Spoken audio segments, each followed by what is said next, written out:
ক্ষমতার অপব্যবহার করে পূর্বাচল নতুন শহর প্রকল্পে ৩০ কাঠা সরকারি জমি বরাদ্দ নেওয়ার অভিযোগে ক্ষমতাচ্যুত সাবেক প্রধানমন্ত্রী শেখ হাসিনাকে ৩ মামলায় ২১ বছরের কারাদণ্ডের আদেশ দিয়েছে আদালত। ঢাকার বিশেষ জজ আদালত ৫-এর বিচারক মোহাম্মদ আবদুল্লাহ আল মামুন বৃহস্পতিবার সকাল 11:30টার পর এই রায় ঘোষণা করেন। তিনি জানান, ৩ মামলায় অপরাধ প্রমাণিত হওয়ায় ৭ বছর করে ২১ বছরের কারাদণ্ড দেওয়া হল। সাজা একের পর এক কার্যকর হবে। এর আগে ২৩ নভেম্বর ঢাকার বিশেষ জজ আদালত ৫-এর বিচারক মোহাম্মদ আবদুল্লাহ আল মামুন রাষ্ট্র ও আসামি পক্ষের যুক্তি উপস্থাপন শেষে এই ৩ মামলার রায় ঘোষণার জন্য ২৭ নভেম্বর দিন ধার্য করেন। বিস্ময়কর এই উন্নয়নে গর্বিত জাতি, গর্বিত নতুন ধরা পরিবার, আবাসনে আস্থার আদর্শ, নতুন ধরা, নতুন প্রজন্মের নতুন পৃথিবী। এই ৩ মামলায় শুরু থেকে শেখ হাসিনা, তার ছেলে সজীব ওয়াজিদ জয় ও মেয়ে সাইমা ওয়াজিদ পুতুল পলাতক রয়েছেন। রাজুকের সাবেক সদস্য খুরশিদ আলম কারাগারে রয়েছেন।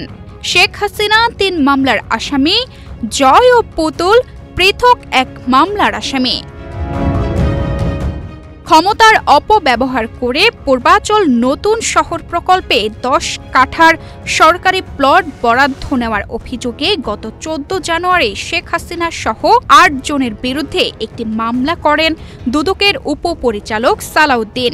তদন্ত শেষে গত ১০ মার্চ ১২ জনের বিরুদ্ধে আদালতে চার্জশিট দাখিল করেন মামলার তদন্তকারী কর্মকর্তা দুদকের সহকারী পরিচালক আফনান জান্নাত কেয়া।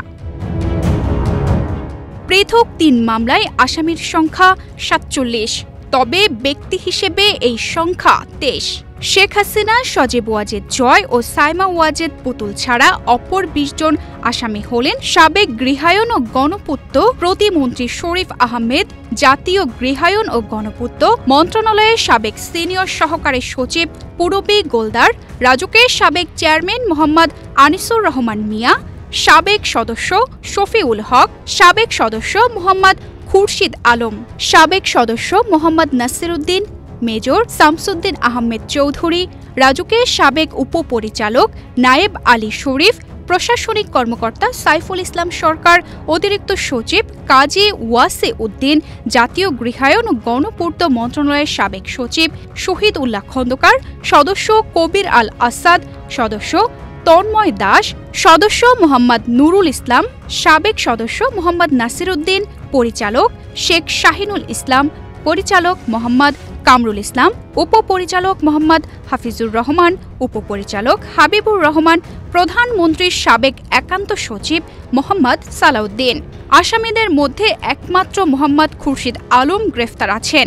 গত ১৭ নভেম্বর পৃথক এই ৩ মামলার সাক্ষ্য গ্রহণ শেষ হয়। এর আগে গত ৩১ জুলাই আসামিদের বিরুদ্ধে অভিযোগ গঠন করে বিচার শুরুর আদেশ দিয়েছিলেন আদালত। একটি মামলায় শেখ হাসিনা সহ আসামি ১২ জন, আরেকটি মামলায় শেখ হাসিনা, সজীব ওয়াজিদ জয় সহ আসামি ১৭ জন, অপর মামলায় শেখ হাসিনা, সাইমা ওয়াজিদ পুতুল সহ আসামি ১৮ জন। প্লট বরাদ্দের দুর্নীতির অভিযোগে গত জানুয়ারিতে পৃথক ৬টি মামলা করে দুর্নীতি দমন কমিশন দুদক। এই মামলাগুলোয় শেখ হাসিনা, সজীব ওয়াজিদ জয়, সাইমা ওয়াজিদ পুতুল, শেখ হাসিনার বোন শেখ রেহানা, রেহানার মেয়ে British MP tulip Rizwana Siddique, ছেলে রাদওয়ান মুজিব সিদ্দিক, মেয়ে আজমিনা সিদ্দিক সহ অন্যদের আসামি করা হয়। এই ৬ মামলার মধ্যে ৩টির রায় হল আজ।